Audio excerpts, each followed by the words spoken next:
and welcome to Prince Civil Services YouTube channel. I am Vaibhav Kulsresht and today we are going to discuss about domestic systematically important bank which is DSIB.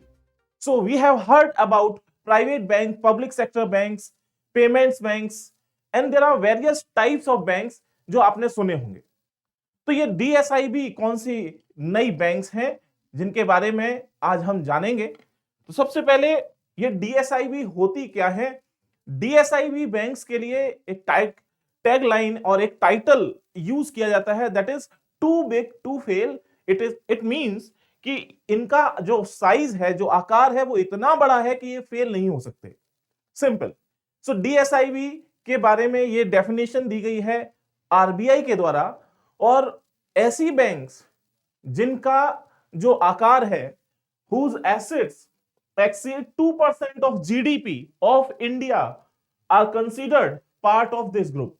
Means ये DSIB domestic systematically important bank में वो banks count होंगी जिनके पास जो total assets हैं भारत की GDP का 2% से ज्यादा उसके पास है. तो ऐसे में कुछ बैंक्स आरबीआई डिक्लेयर करता है कि ये भारत के लिए DSIBs में आती हैं. और आरबीआई के according some banks become systematically important due to their size, क्योंकि उनका साइज 2% जीडीपी भारत की जो है उससे भी ज्यादा बड़ा है.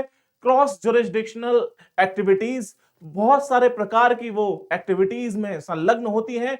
और इसके अलावा complexity and lack of substitute and interconnections, यहां पर कमियां, जो खामियां पाई जाती हैं एक बैंकिंग प्रणाली में, एक तंत्र में, किसी एक पर्टिकुलर बैंक में, वो यहां पर थोड़ी कम है. और इसीलिए इनके ऊपर देश निर्भर कर सकता है. अर्थात DSIB वो बैंक हैं जिनका आकार भारत की जीडीपी का 2% से थोड़ा सा बड़ा ही है. और इसी कारण से इनका जो आकार है टू बिग है टू फेल, मींस ये फेल नहीं हो सकती. भारत सरकार भी विपरीत परिस्थितियों में इन बैंकों की तरफ मुख अपना मोड़ सकती है, इनसे कुछ सहायता प्राप्त कर सकती है. अगर हम इसके सिग्निफिकेंस को देखें कि इन DSIBs का सिग्निफिकेंस क्या है, तो ऐसे बैंक अगर फेल होते हैं, ये वो बैंक हैं जिनका आकार 2% ऑफ जीडीपी ऑफ इंडिया उससे भी बड़ा है. और ऐसे में अगर इतना बड़े साइज का अगर बैंक फेल हो जाता है तो इसका मतलब है कि वहां पर एक सिग्निफिकेंट डिसरप्शन होने वाला है उस इकोनॉमी में. So significant disruption to the essential services, so that वहां पर बैंकिंग सिस्टम गड़बड़ा जाएगा. ओवरऑल इकोनॉमी में बहुत ज्यादा बड़ा फर्क आपको देखने को मिलेगा. और इसके साथ साथ इनका आकार बहुत बड़ा होता है. Too big to fail tag इनके साथ लगा हुआ है. और अगर ऐसी बैंक डिस्ट्रेस में आती है, डिस्ट्रेस इसका मतलब इनके ऊपर बर्डन बढ़ने लगे, इनका एनपीए बढ़ने लगे, तो इसका मतलब क्या है कि जो गवर्नमेंट है वो ऐसी बैंकों से, जब विपरीत परिस्थितियां हैं, सहायता कैसे मांगेगी. तो सरकार को भी समर्थन चाहिए होता है ऐसी बैंकों के लिए, ऐसी बैंकों से.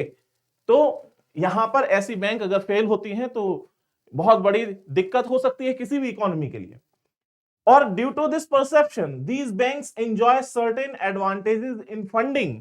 और क्योंकि इनका आकार बहुत बड़ा है, इनके पास एसेट्स बहुत ज्यादा है, मींस क्रेडिट क्रिएशन में ये बहुत ज्यादा पार्टिसिपेट कर सकती हैं, इसीलिए इनके पास कुछ एडवांटेज भी होते हैं, बाकी बैंकों से ज्यादा होते हैं. और इसके साथ साथ it also means that these banks have a different set of policy measures regarding systemic risk and moral hazard issues. कोई जो सिस्टम इश्यूज हैं स्पेशली फॉर बैंकिंग और मोरल हैजार्ड इश्यूज, उनसे निपटने के लिए डिफरेंट काइंड ऑफ पॉलिसीज ये adopt करते हैं. नॉर्मली भारत में अगर हम बात करें कौन कौन सी बैंक्स को DSIB डिक्लेयर किया गया है, तो हमारे आरबीआई के द्वारा एसबीआई, HDFC बैंक और ICICI बैंक, ये 3 बैंकों को DSIB डिक्लेयर किया गया है. इसका मतलब यह है कि भारत सरकार और भारत में रहने वाले सभी लोग, ये सभी लोग और सरकार के साथ सभी इन तीनों बैंकों के ऊपर निर्भर हो सकते हैं. अगर आपका पैसा इन तीनों बैंकों में रखा है तो वो सुरक्षित है, वो कहीं डूबने वाली परिस्थितियों में नहीं आने वाला है. जैसा कि हमने देखा अभी कोविड सिचुएशन में यस बैंक कांड हुआ, जिसमें सभी यस बैंक के जो कस्टमर थे वो एकदम से अपने अकाउंट से पैसा निकालने के लिए आ जाते हैं, क्योंकि यस बैंक के ऊपर भरोसा डगमगा गया। तो डीएसआईबी का टैग देने का मतलब यह है कि इनका आकार बहुत बड़ा है। आपका जो कीमती, आपने खून पसीने की मेहनत से जो पैसा कमाया है, वो अगर इन तीनों बैंकों में कहीं किसी भी जगह रखा हुआ है तो आप निश्चिंत रहिए, वो आपको मिलेगा, आपका अधिकार है और वो डूब नहीं सकती है, क्योंकि इनका आकार बहुत बड़ा है। कुल मिला के यही आकार, यही बात है इनके आकार से संबंधित। अगर हम बात करें कि इसकी आवश्यकता क्या है, एक तो इसका ये भी हम इसमें देख सकते हैं कि इनको कैसे डिक्लेयर किया जाता है कि डीएसआईबी कौन कौन सी बैंक्स डिक्लेयर की जाएंगी, आरबीआई किस आधार पर बताता है कि डीएसआईबी होगी या नहीं होगी।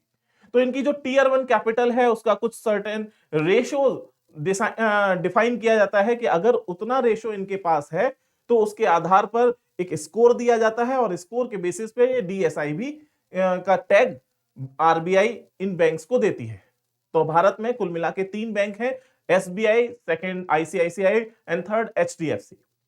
अगर हम इसकी आवश्यकता की बात करें तो ग्लोबल फाइनेंशियल क्राइसिस के टाइम में यह पाया गया है कि जहां कहीं पे भी फाइनेंशियल क्राइसिस आती है किसी देश में या किसी पूरे विश्व में, तो उस वक्त अपनी इकोनॉमी को बचाने के लिए कुछ मजबूत पिलर आवश्यक है। तो ऐसे में ये डीएसआईबी वो मजबूत पिलर हैं इकोनॉमी के, जो फाइनेंशियल क्राइसिस जैसे अर्थक्वेक को एब्जॉर्ब कर सकती है और पूरी की पूरी इकोनॉमी को ढहने से बचा सकती है। तो इस तरीके से यहां पर cost of public sector intervention and consequential increase in a moral hazard required that future regulatory policies should aim at reducing the probability of failure of SIBs, it means DSIBs, and the impact of the failure of these banks. It means जितना ज्यादा डीएसआईबीज पहली बात तो किसी economy में होने वाली है, मींस वहां पर पिलर्स भी उतने ही ज्यादा होंगे। और जब किसी बिल्डिंग में जितनी ज्यादा पिलर्स होंगे, मजबूत पिलर्स होंगे डीएसआईबीज जैसे, तो वो भूकंप से भूकंप रोधी इमारत बन जाएगी। अर्थात अगर कोई फाइनेंशियल क्राइसिस आता भी है तो वो उसको झेल सकता है। इसका मतलब probability of failure of these DSIBs that is quite low, बहुत कम संभावना है कि ये मजबूत पिलर नीचे गिरे, अर्थात हमारी इकोनॉमी ढहने से बच सकती है। तो इस तरीके से आज हमने जाना डीएसआईबी के बारे में कि ये डीएसआईबी क्या होते हैं और किस तरीके से एक इकोनॉमी, और आज के संदर्भ में खासतौर से जब ग्लोबल फाइनेंशियल का ऐसा माहौल है, कोविड लगातार नए रूप में हमारे सामने आता जा रहा है, तो इन डीएसआईबीज की इंपॉर्टेंस, सिग्निफिकेंस और भी बढ़ती जा रही है। आशा करता हूं कि आज का ये वीडियो आपको समझ में आया होगा। और भी महत्वपूर्ण जानकारियों को देखने के लिए देखते रहिए Prince civil services YouTube channel. Please like, share and subscribe. Thank you.